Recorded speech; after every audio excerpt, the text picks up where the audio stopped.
What's good everyone, I'm Zayas, and today I'm here to review Takopi's Original Sin by Taizan 5. After doing some one-shots in Jump Plus, he decided to write this series in Jump Plus, which ended up being pretty popular, and currently he's serializing in Shounen Jump with his new work, the Ichino's Family's Deadly Sins. I found all of his works to have one thing in common, and that's that they all have some type of morbid twist in them. How substantive these works are is questionable at best, but there was some potential in this work, and I was kind of hopeful going into this. This artwork does have some impressive panels. Some of these panels are incredibly devastating and dark, but at the same time, this artwork is only good occasionally. Most of the time, the artwork is not that great. Personally, the way these characters' faces looked, alongside with the excessive amount of crying happening, really was a big turnoff for me for the artwork. At first, this series seemed like it was going in the direction of telling a story about this sweet octopus who's this magical being trying to help this young troubled girl with her problems. It only really took me a couple of chapters to realize that this series wasn't going to do that, and it wasn't going to address any of the issues that it really brought up. Most of this series is just awful things happening to people for the sake of having awful things happen to people. There's no real rhyme or reason. There's no sensible conclusion, no growth. It mostly just comes down to shock value, which feels like a really cheap way to write a story which had this kind of potential.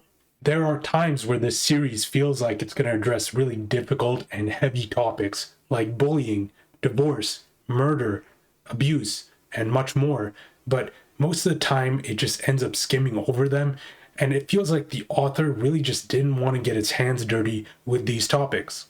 There are a few ideas in here done okay. I do feel like the bullying aspect, a lot of authors don't talk about how the bully themselves is probably also going through something which is causing them to take it out on others. In this case, he does. And there are other things like characters being decently written at some point until they decide to do some of the most unthinkable, heinous crimes for some reason.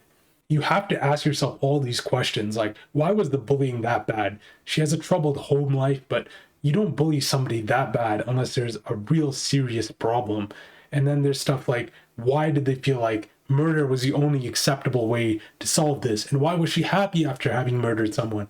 Even the little twist he added in at the end of this series didn't really do much, because narratively, the series was still doing the same thing. It was just people going through awful circumstances for the sake of going through awful circumstances.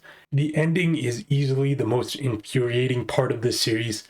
What is the moral of the story? Is the moral of the story, if you're going through tough times and you're down on your luck, wait for this special happy octopus to come save you from these hard times and turn back time? The series really shies away from having these kids deal with the repercussions of their actions. It shies away with showing them dealing with their trauma. Instead, we just get a time reset and a happy ending. There are some impressive, gruesome looking panels in here, but overall, this series just tried to tackle ideas that were just far too big for it. I'm feeling a strong 3. Thank you everyone for watching. I'm going to be getting back to doing actual reviews for a little bit. I planned on doing a couple more lists, but I think I'm going to delay them just because they take a very long time to make. Maybe I'll come out with them this year. Next year, I'll definitely do all the lists. Thank you for watching, like and subscribe, and I'll see you guys in the next one.